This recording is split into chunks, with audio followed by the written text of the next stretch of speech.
Enséñanos a obedecer tu voz, renueva nuestra mente y corazón para vivir en tus propósitos por tu palabra, oh Dios.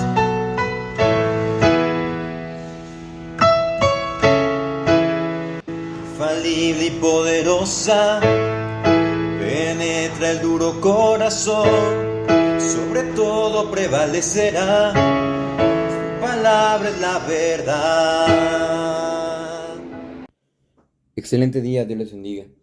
El devocional del día de hoy, viernes 8 de septiembre, lleva por título Fuente de Salvación Eterna, sustentado en el capítulo 5 de Hebreos.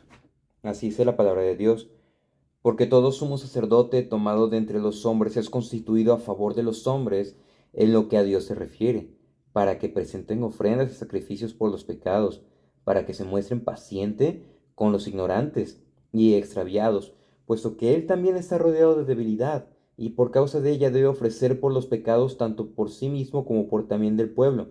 Y nadie toma para sí esta honra, sino el que es llamado por Dios, así como lo fue Aarón.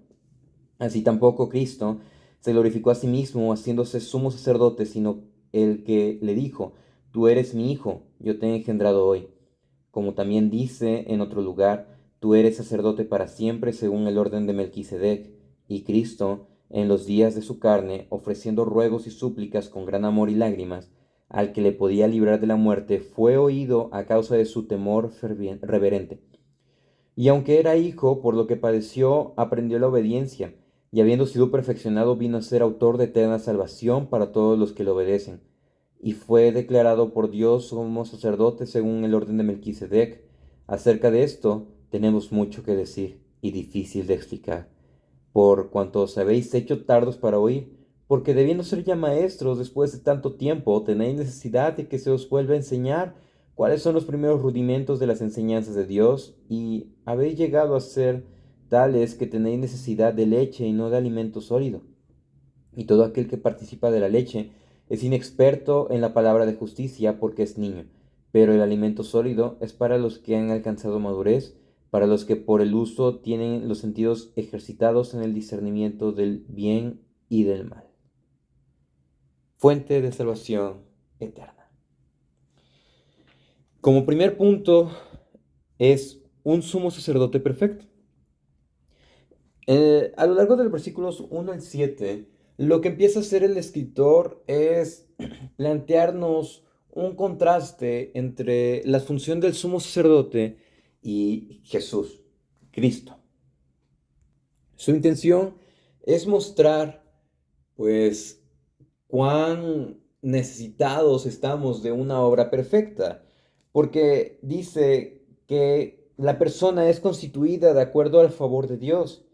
¿Para qué? Para que Él presente ofrendas y sacrificios por los pecados, y para que sea paciente con los ignorantes y extraviados, puesto que Él también está rodeado de debilidad. Eso también aplica para nosotros los creyentes. Nosotros debemos de ser pacientes, debemos de apoyar, dice, para que se muestre paciente con los ignorantes y extraviados. Debemos de ser pacientes con nuestros hermanos creyentes. También debemos de ser pacientes con aquellos que no al momento de predicar el evangelio. Entonces les dice, él debería de contemplar esto, porque él también está rodeado de debilidad, es hombre y es pecador y necesita de Dios. Por esta causa, debe ofrecer por los pecados tanto de sí como también del pueblo.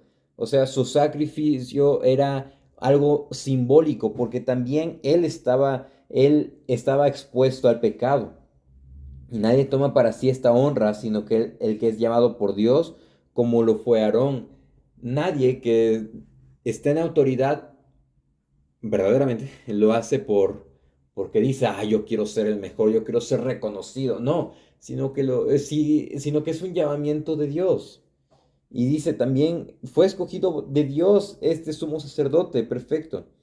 Así como tampoco Cristo se glorificó a sí mismo haciéndose sumo sacerdote, sino que le dijo: tú eres mi hijo, yo te he engendrado hoy. Está explicando aquí el pasaje. Ni siquiera Cristo tomó este título, sino que recibió el llamado por parte de Dios. Versículo 6, como también dice en otro lugar, tú eres sacerdote para siempre según el orden de Melquisedec. Observamos que la epístola a los Hebreos es la única que entre los libros del Nuevo Testamento llama a Cristo sacerdote. La causa de esto pues se halla en la historia del pueblo judío. Durante muchos siglos los judíos habían esperado un rey de la casa de David. Este rey los libraría de la opresión extranjera y este rey no podía ser sacerdote porque el linaje de David provenía de la tribu de Judá y los sacerdotes eran descendientes de Aarón, o sea, de la tribu de Leví. Por consiguiente, Jesús era conocido como rey e incluso al nacer los sabios del oriente lo llamaron rey de los judíos y este apelativo fue común.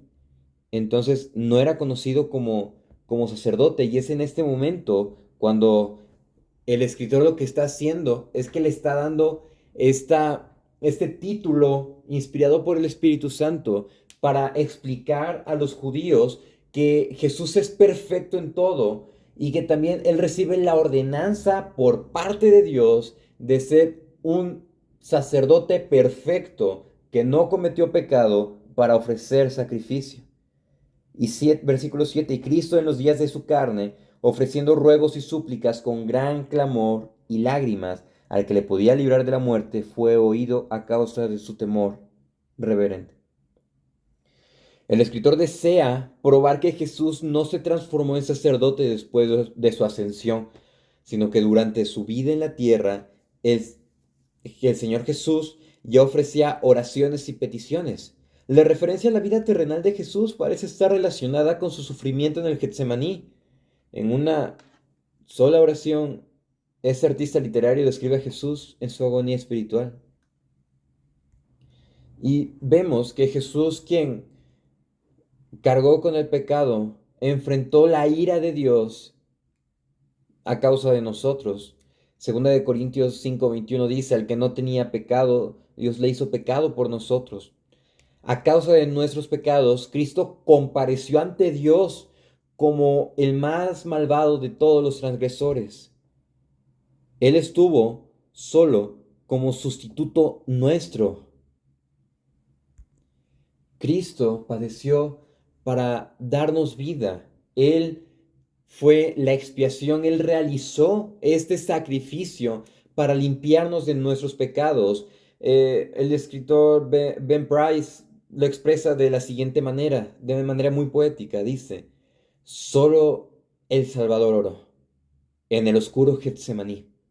Solo la amarga copa bebió, sufriendo allí por mí. Solo, lo soportó él solo, para salvar a los suyos se entregó, y sufrió, sangró, y murió solo. Dentro de este pasaje, lo que nos habla es que en su cuidado, en su reverencia a Dios, Él sufrió para librarnos de nuestra condenación.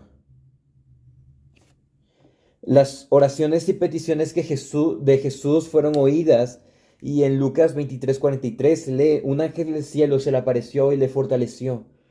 Este versículo sigue inmediatamente al relato de la súplica de Jesús de que la copa fuera quitada de su presencia. Lo cierto, sin embargo, es que la copa de la agonía no fue quitada.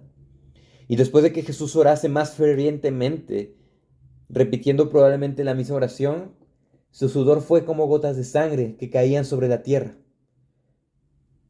De manera que la respuesta fue un silencio, la respuesta fue el hecho de cumplir la voluntad de Dios. Y es el segundo punto, obediencia perfeccionada. En el versículo 8 al versículo 10, esos están estrechamente vinculados con el versículo 7. Y este nos dice, y aunque era hijo, por lo que padeció, aprendió la obediencia. Y podemos preguntarnos, ¿Jesús debía aprender a obedecer? Jesús demostró en su vida obediencia. Él no pecó en nada, pero Jesús en su humanidad debía demostrar obediencia plena. Él debía llegar a ser obediente hasta la muerte. Incluso como dice Filipenses 2:8, hasta la muerte y muerte de cruz. Hay una traducción que lo pone de la siguiente manera. Aunque era hijo, él aprendió obediencia en la escuela del sufrimiento. Vemos que su obediencia fue perfeccionada, dice, habiendo sido perfeccionada, vino a ser autor de eterna salvación para todos los que le obedecen. Al momento de que él consumó su acto de obediencia, llegó a ser la fuente de la salvación eterna. De manera que Hebreos llama a Jesús autor de la salvación, fuente de la salvación, y esas expresiones son sinónimos, porque Jesús es el capitán, el jefe, el creador y la causa de nuestra salvación. Versículo 10, y fue declarado por Dios como sumo sacerdote según el orden de Melquisedec. Nosotros como creyentes, si nos encontramos en algún problema, en alguna prueba, sentimos que el mundo se nos viene encima, estamos estresados, nos viene ese momento de ansiedad y muchas cosas que van surgiendo de acuerdo a nuestros tiempos, que el Señor Jesús incluso experimentó. Y nosotros decimos, nuestro sufrimiento es peor, nuestro sufrimiento no se compara, pero nuestro sufrimiento es mínimo, porque nosotros seguimos con vida. Nosotros estamos aquí, nuestra vida no está de por medio, nuestra vida física no está de por medio. Pero el hecho de que varias personas llegan a pensar en la muerte, les da terror, les da pavor, y no quieren pensar en eso. Pero el Señor Jesús, sabiendo lo que iba a padecer, dice, si es posible, pasa de mí esa copa, pero que no se haga mi voluntad, sino que se haga la tuya. Y es lo que nosotros debemos de orar. Sabemos que tenemos un sumo sacerdote perfecto, y ese sumo sacerdote, al momento de ser hombre, experimentó nuestro dolor, nuestro temor, nuestro pesar. Es por eso que nos entiende en todo y cada una de nuestras debilidades. Y es por eso que nosotros debemos de aspirar a esa obediencia que se perfeccionó en Él. Debemos de aspirar a ese deseo de ser como Él. Y como último punto es, ¿somos tardos para oír? Y aquí la enseñanza se ve cortada. No vemos con respecto a qué continúa, porque se nos deja aquí, y fue declarado sumo sacerdote por el orden de Melquisedec. Y aquí el autor hace una pausa, y como todo maestro, todo experto en educación sabe, no todos los alumnos tienen lo que se les conoce hoy en día como el estilo de aprendizaje. Nadie tiene el estilo de aprendizaje igual. Obviamente, eso no quiere decir que no vayan a adquirir los conocimientos previstos. Muchas veces lo que el maestro debe hacer es repetir sus lecciones y hacer uso de la paciencia por el lento aprendizaje de sus estudiantes. El escritor a los Hebreos interrumpe su explicación acerca del sacerdocio de Cristo para exhortar a sus lectores a que sean mejores estudiantes de la palabra. Aquí les dice, incluso para él, dice, tenemos mucho que decir acerca de esto, del sacerdocio de Cristo, pero es difícil de explicar. ¿Por qué? Porque ustedes son lentos para aprender. Pues aunque a estas alturas deberían ser maestros, ustedes necesitan a alguien que os enseñe de nuevo las verdades elementales de la palabra. El escritor había pensado en continuar con su enseñanza acerca del sumo sacerdocio de Jesús según el orden de Melquisedec. Sin embargo, el material es demasiado avanzado para sus lectores. Su teología es demasiado profunda, y sus alumnos son demasiado perezosos. La materia, dice el escritor, es difícil de explicar, no porque el escritor no sea hábil, sino a causa de la incapacidad de los lectores para comprender. El escritor pasa al plano personal y dice, ustedes son lentos para aprender. El escritor entonces se ve forzado en apartar su atención del tema del sacerdocio. ¿Cuántos años de preparación se necesita para enseñar la fe cristiana? El escritor no especifica el número de años, pero señala que para el momento en que él escribe esta carta a los lectores, ya deberían ser maestros. Se les ha dado mucho tiempo para aprender las enseñanzas de su fe, de la fe. Los lectores tienen la obligación de corresponder a esta enseñanza. De manera que nosotros nos podemos preguntar a nosotros, ¿en verdad somos tardos para oír?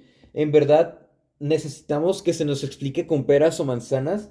¿O ya estamos en la posición, por la misericordia de Dios, de entender una enseñanza más elaborada? Obviamente, no nos vamos a poner a hablar con términos increíblemente rebuscados y con muchos tecnicismos, porque no es el caso. El punto es entender la verdad del Evangelio, pero si no la entendemos, obviamente se nos debe de explicar de cero. La preocupación de aquí es versículo 14, pero el alimento sólido es para los que han alcanzado madurez, para los que por el uso tienen los sentidos ejercitados en el discernimiento del bien y del mal. No le está diciendo que el alimento sólido es para los perfectos, no, es para los que han alcanzado, para los que han ejercitado. Y aquí otra vez la exhortación. Todos los días debemos de leer la Biblia, todos los días debemos de analizar la Biblia, todos los días debemos de predicar el Evangelio. Entonces, si no lo hacemos, en verdad estamos necesitados de leche, estamos necesitados de fundamentos, estamos necesitados de cosas esenciales, primordiales y básicas. Entonces, algo que podemos aprender el día de hoy es que Jesús es la fuente de la salvación. Jesús es perfecto. Él, a pesar de experimentar nuestra debilidad, su obediencia se perfeccionó para dejarnos un antecedente en que nosotros debemos de aspirar.